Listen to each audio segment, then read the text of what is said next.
Skip, I don't normally do this. I don't normally give A's in a losing effort because I think the ultimate goal is that you need to win. But considering what he did and considering how undermanned that they were, I got to give him an A. Hell, as a matter of fact, since I'm here, I'm going to give him an A+. I don't, Skip, because I don't know what else he could have done.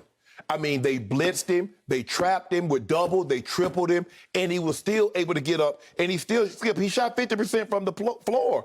He was 6 of 9 from 3 after they threw when Frankie V said, we're going to throw the kitchen sink, the bathroom sink, they threw the stove, the refrigerator. They went down and got the Clipper sink. They threw the basement sink at him. Skip, everything. I mean, Schroeder tried, Caruso tried, THT tried, KCP tried, AD, LeBron, Drum, everybody tried to trap him, Skip, and he was still doing it. And then at the end of the half, I said, get the ball out of his hand, make Draymond, make anybody else.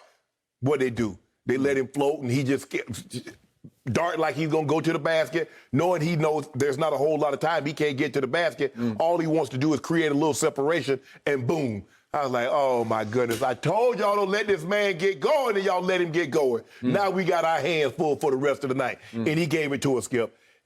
I mean, but what can you do, Skip? I mean, I don't know how you stop this. There's not a bad shot. You know, everybody else before Steph Curry, you taking the shots that he's taking and making, that's a bad shot. And if you're not a historically great player, the coach will snatch your butt out the game for taking those shots. Okay. But he was spectacular. 37 total points, 11 in the fourth quarter. Big three after big three after big three. Great finishes at the rim, Skip. You know, Kyrie, no one can finish at the rim like Kyrie. But Steph Curry is not slouch at the rim, finishing at the rim. Either side with either hand.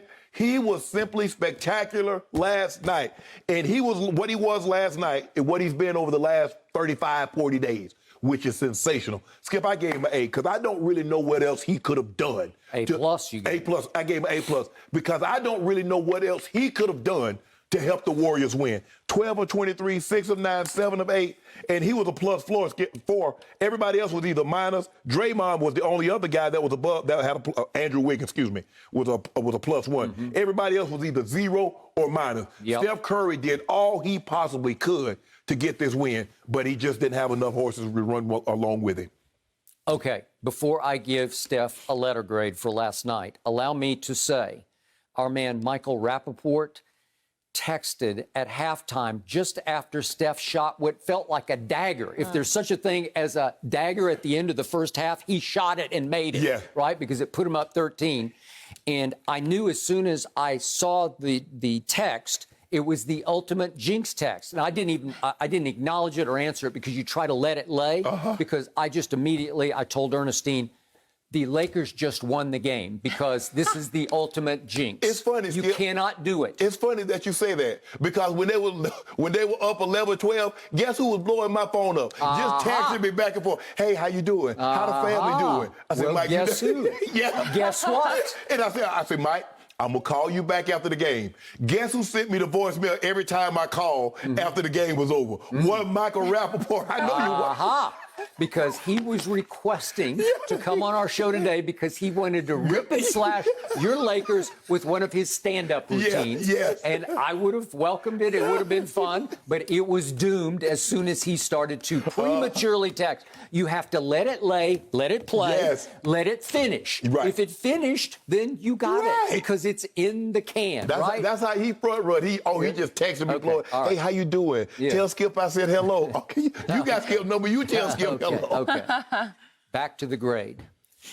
I did challenge Steph last night. I said he was going to go 2 for 14 because he was going to get triple teamed and he was going to force up shots and force passes.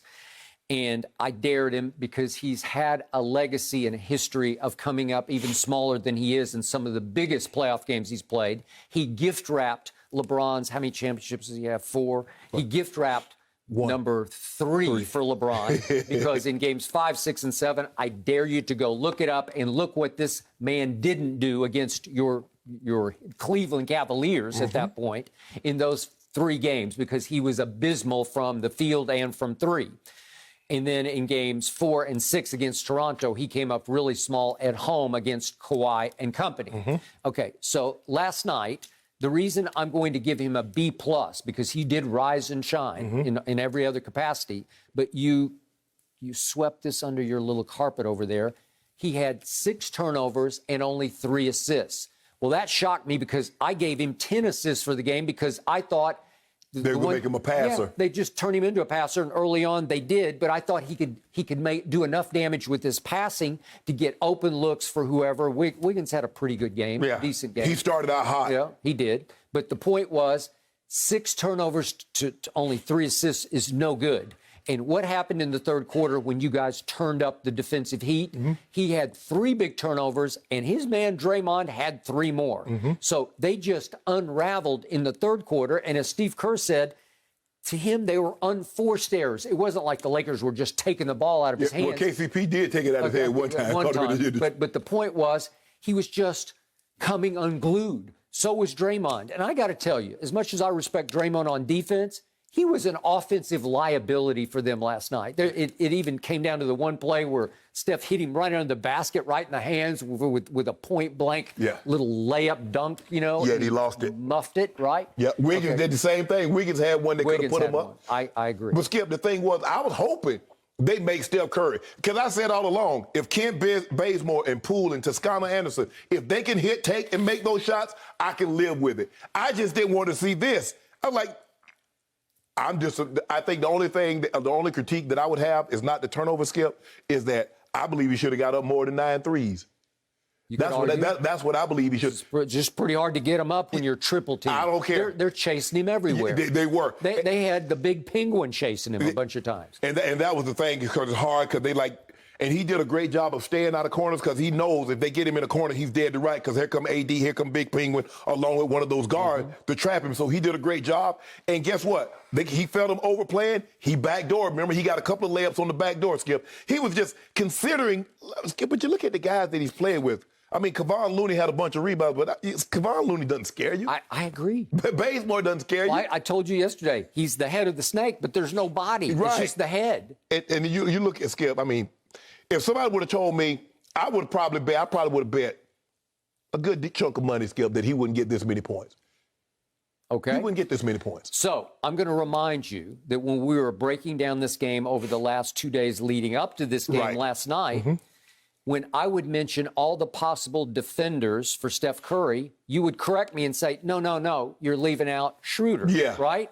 Well, I left him out for a reason, because even though there was that stat floating around that nobody in the league had done a better job of holding down Steph than Schroeder had in the 3 games that they met this year, he's not that guy on this guy. No. Because this guy is the guy.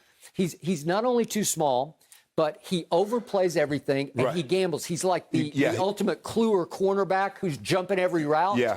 He's jumping everything, trying to gamble, and Steph just eats his lunch. Yes. He dribbles him into foolishness. He makes him look silly because Steph has a great handle. He has better. It's not Kyrie, but it's plenty decent enough to get his shot off. Yeah. And he has underrated Steve Nash-like quickness, where it's in a confined space, he's quicker than you think he is. And by the way, I applaud Steph. You realize this year he's put on about 10 pounds of upper body muscle. He looks good, man. Steph does a great job of starting and stopping, Skip, because he hesitates, and then he'll go right by you and go to the rim. He does. And then when you back up off him, guess what? He steps back and pops that 3 yards. And his release is as quick as you've ever seen it. So I give him high marks. Yes. I'm going to go B+, because he made some threes that were spectacular high degree of difficulty. He had one over LeBron. He had one over AD. I mean, that one right before the end of the half, Skip. I mean, 3 guys are on him, but nobody traps him. They just keep forcing him to his left. Yeah. Well, you got to trap him. You got to make him give that ball up. Yeah. Make Draymond. If Draymond hits that 3 at the end of the half, Skip, I can live with that. Anybody else, and I said, let anybody other than Steph beat you. Yep. And that's what it came down to, because at the end of the game, Skip, they're like, Steph, you're not really getting this ball. I agree. I don't care. Kent Bazemore, Toscano Anderson, Poole, anybody else. But, Steph, you are not taking this shot. Yet, in the fourth quarter, how did Steph mostly keep them barely afloat? With his 2-point shots, because his whipped cream shots, they're special, man. Yeah. I agree with Jeff Van Gundy. The most underrated part of his game is everything he can do at the rim with his high spins off the glass. Yeah, I mean, he's shooting the ball high out the rim. I mean, I was like, okay, you shoot this, LeBron going to get this one. He's like, no, LeBron ain't going to get this. I mean, it leaves the screen. And he's so good, like I said, Skip, the up and unders. Yeah. He either gonna make the shot or he's gonna force you to foul him. I know the kids don't know the Globetrotters, but he could have played for the Globetrotters. Absolutely, absolutely. But Skip, I mean, to do what he did, given the roster that he's playing with, like you said, Draymond didn't really give him anything offensively. Draymond normally gives you about 8 points, Skip. He normally gives you that. Draymond only get what he give you last night, 2. But Draymond gave you 0 for 5 from the field. 0 for 5 with 6 turnovers. But that's a liability. But he gave you his nine rebounds and 8 assists. But yeah, the turnovers, that's too many turnovers. Oh, Steph Curry had 6, Draymond had 6. That's 12. Yep, there you go. 20. What got them back in the game, Skip, is they had those 15 in the third quarter, in the second half, and they had like 11 or 12 in the third quarter. Yeah, it was 20-11 in turnovers. That's the ball game. And that's normally the Lakers are normally turnover prone. Yeah, Yep. this game was so special, so exciting. Thank you for watching. You can subscribe here to get the latest from the show, and be sure to check out more of the best clips from Undisputed, or go watch a few other segments from our other shows on FS1.